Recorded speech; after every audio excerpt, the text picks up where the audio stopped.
Bonsoir à tous, bienvenue dans l'entretien du jour. Je reçois aujourd'hui Patrick Radjoel, conseiller spécial du président de la République de Madagascar, conseiller spécial en charge de la diplomatie et de la coopération internationale. Bonsoir. Bonsoir et merci de votre invitation. Merci d'avoir accepté notre invitation sur Global Africa Télésud. Avec vous, on parlera de Madagascar dans le monde, on parlera de diplomatie. Premier sujet, la visite du président à Paris à l'occasion de la cérémonie d'ouverture des Jeux Olympiques. Il n'est pas venu en tourisme, il est venu aussi parler d'affaires. Donc il a rencontré son homologue, le président français, vendredi dernier. Les deux hommes ont parlé d'économie. Quels sont les grands projets actuellement qui existent entre Paris et Antananarivo sur le volet économique ? Il y a de très nombreux projets qui sont en cours entre Paris et Antananarivo. Le plus emblématique et le plus actuel, c'est naturellement le téléphérique sur la ville d'Antananarivo, mais il y a de très nombreux sujets qui ont été évoqués entre les deux présidents durant une audience de 45 minutes, qui est tout à fait exceptionnelle. C'était la 4e rencontre entre André Radjoel et M. Emmanuel Macron à Paris. Et donc, voilà, nous avons évoqué un certain nombre de sujets, mais pas seulement. Il y a, entre la France et Madagascar, disons, une amitié séculaire. Mais il y a eu, au-delà de ces sujets économiques, il y a eu une annonce aussi faite par le président français qui s'est engagé au nom de la France à aider Madagascar afin de moderniser sa production d'énergie et de privilégier des ressources décarbonées. C'est une bonne nouvelle pour vous. Et puis, est-ce que vous avez déjà, vous, les axes de cet engagement, par exemple les sommes allouées par l'État français ? Non, il n'y a pas de somme allouée puisque ça va faire l'objet de négociations par rapport à des dossiers qui vont être présentés, des dossiers qui existent déjà, notamment des centrales hydroélectriques, mais également des centrales solaires. Et ce que vous avez évoqué, effectivement, le président André Radjoel est extrêmement attaché à la protection de la planète. Et je rappellerai que Madagascar fait partie des 3 premiers pays dans le monde qui souffrent de la très forte industrialisation de l'hémisphère nord, et nous sommes les premières victimes de cette carbonation, si je puis dire, des industries de l'hémisphère nord. Il y a eu, je le rappelle, la COP 21 qui était extrêmement précise en termes d'allocation pour les pays victimes justement de ce réchauffement climatique. Et jusqu'alors, on peut dire qu'il n'y a pas eu, disons, une suite extrêmement forte de la part de l'hémisphère nord vers les pays du Sud, dont Madagascar, avec un certain nombre d'îles qui sont les premières victimes de cette industrialisation de l'hémisphère nord. Le président malgache a invité son homologue au prochain sommet de la commission de l'océan Indien qui se tiendra dans votre pays. Est-ce que vous avez reçu une suite favorable de la part de locataires de l'Élysée? Est-ce que le président Macron a donné son accord? Oui, il sera présent? Je pense que oui, il sera présent. Il y a eu un peu d'ambiguïté, c'est pour ça que je vous pose la question de manière officielle. Je pense qu'il sera présent. Moi-même, lorsque j'ai discuté avec mon homologue, conseiller diplomatique du président... Emmanuel Beaune. Non, avec Jérémy Robert. Pardon, c'est pas le Sherpa, désolé. Avec Jérémy Robert. Conseiller Afrique, oui, le président Macron. Nous avons évoqué justement la venue du président Macron à Antananarivo, à l'occasion d'un sommet de la Commission de l'océan Indien. Maintenant, je ne sais pas ce qui se passera dans les semaines, dans les mois à venir, au plan planétaire, qui pourrait éventuellement empêcher cette venue du président Macron. Il y a une date qui est déjà arrêtée pour cette visite, rien. Voilà. Pour l'instant, pourquoi il était important pour vous d'inviter le président Macron à ce sommet-là, à présider ce sommet? C'est d'abord l'un des 5 présidents de la Commission de l'océan Indien, Seychelles, Maurice, Comores, Madagascar, Réunion, Mayotte, d'une part, et d'autre part, Madagascar reçoit beaucoup de chefs d'État. Lors de l'investiture du président Radjoel, nous avons reçu beaucoup de chefs d'État, jusque et y compris le président de la Guinée-Bissau, dont nous revenons. On en parlera tout à l'heure aussi. Justement ces jours-ci. Selon nos confrères, la question des îles éparses n'a pas été abordée durant cet entretien de 45 minutes. Pourquoi? C'est une volonté française ou c'est les deux parties qui n'ont pas voulu mettre ce sujet qui fâche au cœur des discussions? Ce n'est pas du tout un sujet qui fâche, c'est un sujet actuel. Il y a une commission mixte franco-malagasy qui s'est tenue à Antananarive. Maintenant, il y a une conférence franco-malagasy qui devrait se tenir sur le territoire français. Une date n'a pas été arrêtée, mais le sujet des îles éparses est toujours un sujet d'actualité pour la République de Madagascar. Mais pourquoi il n'a pas été abordé lors de la rencontre entre deux chefs d'État? C'est une volonté du président Macron ou c'est vous qui n'avez pas voulu en parler? Je pense que ça ne s'est pas présenté comme cela.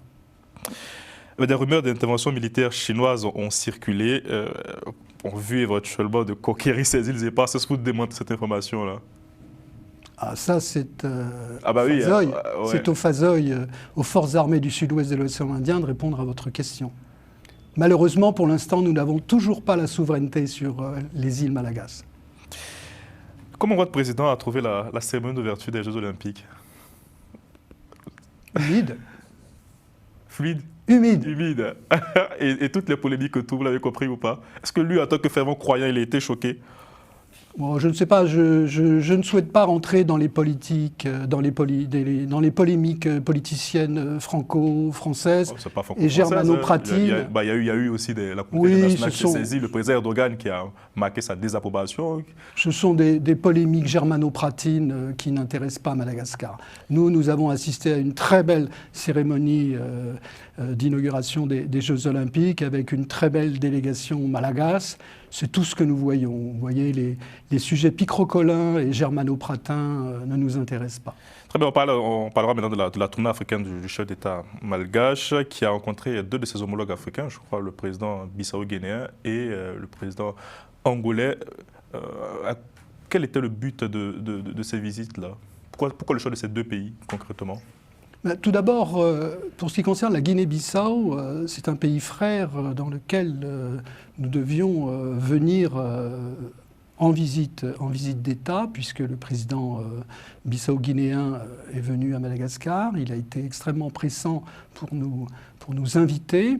Je rappelle que le président Rajoelina a été le premier chef d'État à appeler le président bissau-guinéen lors du Covid et nous avons envoyé un certain nombre de médicaments, notamment du Tambave. Et nous avons une relation avec la Guinée-Bissau extrêmement fraternelle. Et à cet égard, nous avons développé, tout d'abord, nous avons ouvert les relations diplomatiques avec Bissau. Ensuite, nous avons signé un mémorandum d'entente avec ce pays. Ce mémorandum a été signé par le ministre des Forces armées il y a quelques jours à Bissau. S'agissant de l'Angola, naturellement, c'est un grand pays producteur de pétrole. Nous avons signé hier un mémorandum d'entente s'agissant des mines, s'agissant bien sûr des hydrocarbures. Et donc nous allons, avec ces deux pays-là, mettre en branle un certain nombre de coopérations qui vont nous permettre de nous développer, d'avoir des échanges commerciaux et technologiques réciproques. C'est quoi la vision diplomatique du chef d'État malgache au niveau du continent africain? Comment il perçoit un peu ces deux homologues? Comment il se positionne sur le continent, lui, président de ce qu'on peut appeler une petite île, malheureusement? Grande île. Grande île, pardon. Mais comment il peut impacter un peu la diplomatie africaine? Alors, tout d'abord, vous le savez beaucoup mieux que moi, le président Andry Rajoelina est extrêmement populaire en Afrique. Partout où il passe, effectivement, c'est toujours un grand succès. Il a sa personnalité propre, c'est un jeune chef d'État. C'est quelqu'un qui connaît maintenant presque tous les chefs d'État du continent africain. Et puis, ce qu'il faut savoir, c'est que la diplomatie malagasy, qui est une diplomatie ouverte au monde, se focalise actuellement sur le panafricanisme et sur la coopération sud-sud. Coopération sud-sud qui s'illustre notamment avec la construction de l'autoroute Antananarive-Thomas, Tamatave, qui est le grand port de l'Est, par une entreprise égyptienne, Samkret. avec un certain nombre d'autres coopérations avec des pays africains. Nous avons récemment reçu des hautes personnalités ivoiriennes à Madagascar. Nous avons l'implantation d'une banque ivoirienne à Madagascar. Nous avons l'implantation de 3 banques marocaines à Madagascar. Nous avons l'implantation de 2 banques mauriciennes à Madagascar. Donc, notre avenir, tel qu'il est dessiné par le président André Rajoelina, c'est justement cet avenir de diplomatie tous azimuts, en privilégiant naturellement les accords Sud-Sud, avec bien sûr l'Afrique, qui pour nous est une priorité, mais également l'Asie et l'Amérique du Sud, avec notamment le Brésil et l'Argentine. Vous avez évoqué la question du panafricanisme, j'ai noté, parce que c'est un mot qu'on entend un peu dans la bouche de, malheureusement, certains leaders putschistes au sein du Sahel. C'est quoi la conception du panafricanisme pour vous? Le panafricanisme c'est quelque chose d'extrêmement simple. C'est de dire que notre continent, qui aujourd'hui, effectivement, vous l'avez presque évoqué, s'agissant du Sahel, est extrêmement convoité. L'idée pour nous, l'idée pour la diplomatie malgache, depuis toujours d'ailleurs, et y compris depuis le président Didier Ratsiraka, au milieu des années 70, c'est de dire que nous appartenons à cette communauté africaine, nous appartenons pleinement et entièrement à la communauté africaine, et c'est de ce côté-là que nous devons prendre nos forces et donner également un certain nombre de nos forces à nos frères africains, au niveau commercial, au niveau politique, au niveau diplomatique, au niveau juridique. Et le président Rajoelina insiste beaucoup sur ce panafricanisme et cette coopération Sud-Sud. Nous allons, dans quelques jours, assister à l'investiture du président Paul Kagame. Nous entretenons naturellement d'excellentes relations avec les pays d'Afrique et du Maghreb, notamment. C'est un allié pour vous, le président Kagame? C'est un allié pour vous, le président Kagame, Paul Kagame? C'est plus qu'un allié, c'est un frère, un ami et quelqu'un qui nous a toujours supportés et que nous supportons. Et donc, vous ne comprenez pas ces condamnations de la part du pouvoir congolais sur le régime La diplomatie malgache n'a pas à rentrer dans les conflits, y compris bilatéraux, qui ne concernent pas. Ça ne touche pas que les 2 pays, c'est aussi un conflit qui touche la communauté internationale. Donc, si c'est plus qu'un allié pour vous, c'est que vous vous positionnez quasiment dans son camp. C'est un allié, comme le président de la RDC est un allié, comme le président de l'Afrique du Sud est un allié. Nous n'avons que des alliés. Et nous ne souhaitons pas rentrer dans les affaires internes. Même pour régler, même pour trouver une solution diplomatique. Et écoutez, nous sommes tout à fait disponibles pour éventuellement être à la table de négociation en tant que médiateur, mais notre rôle et le rôle de la diplomatie malgache depuis toujours a toujours été la neutralité, la bienveillance et la fraternité à l'égard des peuples africains. Est-ce que d'autres voyages sont prévus par le président au sein d'autres pays africains dans les prochaines semaines, les prochains mois? Nous allons au Rwanda d'ici quelques jours. Pour la cérémonie d'investiture? Oui, ensuite il y a les sommets de l'Union africaine, il y a un certain nombre d'autres. Il n'y a pas de visite d'État imminente? Pour l'instant, non. Pour l'instant. Il y a un autre sujet diplomatique qui est assez brûlant, c'est la nomination du nouvel ambassadeur de l'Union européenne à Madagascar, Roland Kobia, en remplacement de la Française Isabelle Delattre. C'est une bonne nouvelle pour vous? C'est toujours une bonne nouvelle, l'arrivée d'un représentant de l'Union africaine. De l'Union européenne, à chaque fois je me trompe. De l'Union européenne. L'africanisme, je pense. Voilà, c'est ça. De l'Union européenne à Madagascar, le nouveau représentant a été agréé récemment par les autorités malgaches. Mais il vient en remplacement d'une personne qui a été déclarée persona non grata. Absolument pas. Qu'est-ce que vous reprochez à Isabelle Delattre quand même? Écoutez, d'abord, Isabelle Delattre-Burger n'a jamais été persona non grata à Madagascar. Elle a été rappelée par Bruxelles à notre demande sur un certain nombre de choses, des choses qui, de mon point de vue, entraient en contravention avec l'application de l'article 42 de la Convention de Vienne sur la non-ingérence des diplomates étrangers dans leur pays d'accueil. Voilà, c'était extrêmement simple. Il y a eu une ingérence et cette ingérence... Concrètement, comment elle s'est manifestée? Qu'est-ce que vous lui reprochez? De s'être ingéré dans les affaires internes malagasses et notamment lorsqu'il s'est agi pour les autorités malagasses de lutter contre la pédophilie d'une certaine façon, qui était notre façon de faire et nous sommes souverains dans la façon dont nous appliquons le code pénal. De même que d'autres pays, comme les États-Unis d'Amérique, par exemple, sont souverains dans la façon dont ils appliquent la peine capitale. Mais cette position a été défendue aussi par vos opposants. On en a reçu un ici il n'y a pas longtemps, qui a dénoncé un peu l'attitude baroque de votre chef d'État, qui est très fervent pratiquant et qui veut castrer les castration chimique, oui. Comme dans beaucoup d'autres pays. Il n'a pas compris, au fait, il trouve que c'est un peu paradoxal venant de celui qui se dit assez croyant. C'est un peu la position qui était défendue par l'ex-ambassadrice. Là, c'est pas une question de croire en Dieu, c'est une question de lutter contre la pédophilie. Et la personne que vous évoquez à l'instant, je crois, n'a même pas été élue députée dans son fief. Très bien. Concrètement, comment votre pays compte désormais organiser ses rapports avec l'Union européenne après cet incident-là diplomatique? Ces rapports sont constants depuis 1959. Aujourd'hui, il y a environ 500 millions d'euros qui sont en cours dans une centaine de projets. Et la vie continue entre les 27 pays et la République de Madagascar. Donc il n'y a absolument aucune césure s'agissant du changement de représentant de l'Union européenne à Madagascar. Il y a une permanence d'action depuis 1959. Vous évoquez la question de la neutralité diplomatique. Ça a été la position que vous avez adoptée au moment du conflit, au moment du déclenchement du conflit entre l'Ukraine et la Russie. Vous avez après opéré un virage à 180 degrés pour condamner l'invasion de la Russie en Ukraine. Qu'est-ce que justifie ce changement de pied? Non, pas du tout. J'étais ministre des Affaires étrangères le jour du vote en mars 2022, de mémoire. Février, mars 2022. Mars 2022, à l'Organisation des Nations Unies. Nous avons voté par abstention. Ensuite, entre guillemets, il y a une petite erreur de vote de la part du ministre qui m'a succédé.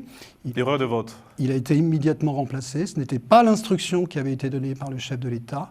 Il a voté avec un certain nombre de puissances occidentales. Ce n'était pas le vote qui lui avait été donné. Il a fait l'objet de pression? Non, il a été remercié immédiatement. Non, mais est-ce qu'il a fait l'objet de pression pour vous? Ça, je ne connais pas. Je ne sais pas du tout. Je ne sais pas du tout. Et ensuite, la doctrine constante de Madagascar s'agissant de ce conflit qui, entre guillemets, ne nous regarde pas ou nous regarde de très très loin. Nous en sommes, comme pour le réchauffement climatique, nous en sommes une victime.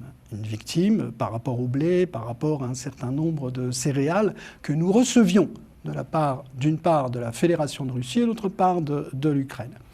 Donc notre position est constante. Nous sommes pour le respect naturellement des territoires de chacun, premièrement, et deuxièmement, nous sommes pour le respect des vies humaines civiles. Voilà. Aujourd'hui, je vois que ce conflit s'éternise. Est-ce qu'en novembre prochain, à l'occasion d'élections américaines, il y aura un changement en janvier-février 2025? Je ne sais pas. Mais ce que nous souhaitons, c'est que ce conflit cesse rapidement pour la paix du monde, naturellement, et pour que nous puissions recouvrer un certain nombre d'importations, notamment de céréales. Vous plaidez l'erreur et vous confirmez que votre position, vous ne condamnez pas l'invasion de la Russie en Ukraine parce que ce conflit ne vous intéresse pas. C'est la position officielle de votre pays. Naturellement, nous combattons toute invasion d'un pays par un autre. Et tout à l'heure, vous parliez des îles Malagasy. Ouais. Voilà, le 30 avril 1960, le général de Gaulle, dans un dernier moment entre guillemets, de sursaut, si je puis me permettre, a fait conserver les îles Malagasy à la République française. Voilà, et aujourd'hui, nous sommes pour la restitution, naturellement, de ces îles. Mais le mot a un sens. Donc vous condamnez l'invasion de la Russie en Ukraine? Ben évidemment, oui. Ah, c'est tout ce que vous voulez. Vous avez produit un film en l'honneur du président. Non, c'est un film autobiographique. Bon, ça parle du président, intitulé L'autodidacte baroque. On va regarder un extrait on parle tout à l'heure. J'ai toujours vécu contre les injustices. J'ai toujours vécu pour défendre la liberté. J'ai donc été enseignant à l'école de journalisme pendant 20 ans et j'ai enseigné à mes étudiants de chérir la liberté. En 2008, le président Mark Ravalomanana a interdit une station de télévision et de radio qui appartenait au maire d'Antananarive, Andradzwen, station Viva, coupée. Et donc, c'était une injustice. Je n'aime pas les injustices. Et il se trouve que un ami commun nous a présenté. Et nous nous sommes rencontrés avec le maire d'Antananarive, Andradzwen, le 26 décembre 2008. C'était à Paris. On a eu une discussion d'1h30 ensemble. Et au cours de cette discussion, naturellement, nous avons parlé politique et évolution de notre pays. Lui voulait faire des choses pour le pays, mais notamment au niveau de ses affaires, il était bloqué par cette interdiction de cette télévision et de cette radio, de façon assez violente, hein, puisqu'il y a eu des militaires, des forces de l'ordre qui ont commis un certain nombre de choses pour interdire la diffusion. Et j'ai demandé à Andradzwen, mais vous allez rentrer à Madagascar? Nous étions le 26 décembre. Il dit oui, je vais rentrer le 7 janvier. Ben, je lui dis, vous avez du courage, vous n'avez pas peur? Il me dit non, j'ai pas peur. Et si le 13 janvier, ma radio et ma télévision ne sont pas libérées, je vais faire tomber Mark Ravalomanana. Je dis effectivement, oui, vous avez de la conviction. On a discuté comme ça. Et je lui ai expliqué qu'effectivement, je ne pouvais pas le suivre dans le combat politique parce que je devais terminer ma carrière en France et que peut-être je serais un bon allié depuis la France pour l'aider justement à aller vers ce qu'il souhaitait. Ce que j'ai fait d'ailleurs, puisque j'ai toujours été pendant toutes ces 15 années avec Andradzwen, qui était maire de Tana, président de la haute autorité de transition, ensuite dans l'opposition, et ensuite président de la République. Et durant la transition, en octobre 2010, il m'a appelé pour me demander si j'acceptais de co-rédiger la Constitution avec 8 autres personnes, 8 autres malgaches, sous la présidence de celui qui aujourd'hui est président de la Haute Cour constitutionnelle, Florent Rakoutoarsou. Et c'est ainsi que nous avons rédigé la Constitution de la 4e République, qui a été acceptée par le peuple malgache par référendum, à peu près 77%, je crois. Donc je suis très fier naturellement de servir Madagascar, mais également très fier de servir le président Andradzwen, parce que c'est un combattant qui a combattu justement contre l'injustice au début et qui aujourd'hui combat contre la pauvreté. C'est une tâche colossale. Et moi qui suis à ses côtés, je peux voir l'étendue du travail à faire, même si, naturellement, nous avons, au cours du premier mandat du président Andradzwen, au cours duquel j'étais donc son conseiller spécial et ensuite son ministre des Affaires étrangères, nous avons fait beaucoup de choses au niveau de la construction des routes, des écoles et d'un certain nombre d'autres choses pour essayer de lutter contre cette extrême pauvreté, et notamment dans le sud, parce que c'est Andradzwen qui, 60 ans après les premières touches dans le sud, a effectivement fait beaucoup de travail pour justement lutter contre ce qu'on appelle le kéré, qui est la sécheresse. Et avec la ministre de l'Environnement, Wainal, il y a eu beaucoup de travail qui a été fait dans le sud, jusque et y compris la construction d'un grand aqueduc de plus de 93 km qui est en cours et qui va irriguer 500 000 malgaches. Donc ces combats colossaux contre la pauvreté sont menés depuis quelques années seulement par le président Andradzwen. Et voilà, je nous souhaite beaucoup de courage parce que cette tâche est colossale. Wow, beaucoup d'émotions de cet extrait de votre rencontre avec le président Rajoelina en 2008, plus de 15 ans de loyauté et de fidélité. Franchement, vous voyez, on lit beaucoup de papiers sur le président, sur ses alliés du départ qui l'ont lâché par la suite. C'est la politique, c'est assez violent. Mais quand on vous écoute, on sent une vraie passion pour l'homme, votre engagement. En 2 minutes, vraiment, pourquoi vous restez encore, vous, à ses côtés, malgré toutes les accusations dont il fait l'objet aujourd'hui? Non, il est accusé à tort, naturellement, de beaucoup de choses, puisque c'est le dirigeant de Madagascar, c'est notre Rayamandrena. Moi, j'ai une affection particulière pour le président Rajoelina. Je ne sais pas pourquoi. Est-ce que c'est parce que... Lui... Par le nom peut-être. Non, pas par le nom, c'est simplement un homonyme. Mais, ouais. Ça, la vie aussi, elle les rencontre. Il est né le 30 mai, je suis né le 31 mai. Il est né en 1974, je suis né en 1954. J'ai 20 ans et un jour de plus que lui. On s'est toujours bien entendu. Aujourd'hui encore, je crois qu'on n'a même pas besoin de se parler dans les regards, dans un certain nombre de postures. Voilà, j'étais encore il y a quelques heures avec lui à Bissau. Voilà, nous avons fait des choses extrêmement concrètes. Le président de Guinée-Bissau est quelqu'un d'extrêmement délicieux qui nous a bien reçus. Nous étions en famille. Voilà, je ne sais pas pourquoi j'ai de l'affection pour le président Rajoelina. Je sais pourquoi je suis quelqu'un de loyal, de fidèle et de gardien du temple, si je puis dire, parce que c'est quelqu'un que je vois fonctionner au quotidien, qui a Madagascar chevillé au corps. C'est un grand patriote, c'est quelqu'un qui est extrêmement proche des gens.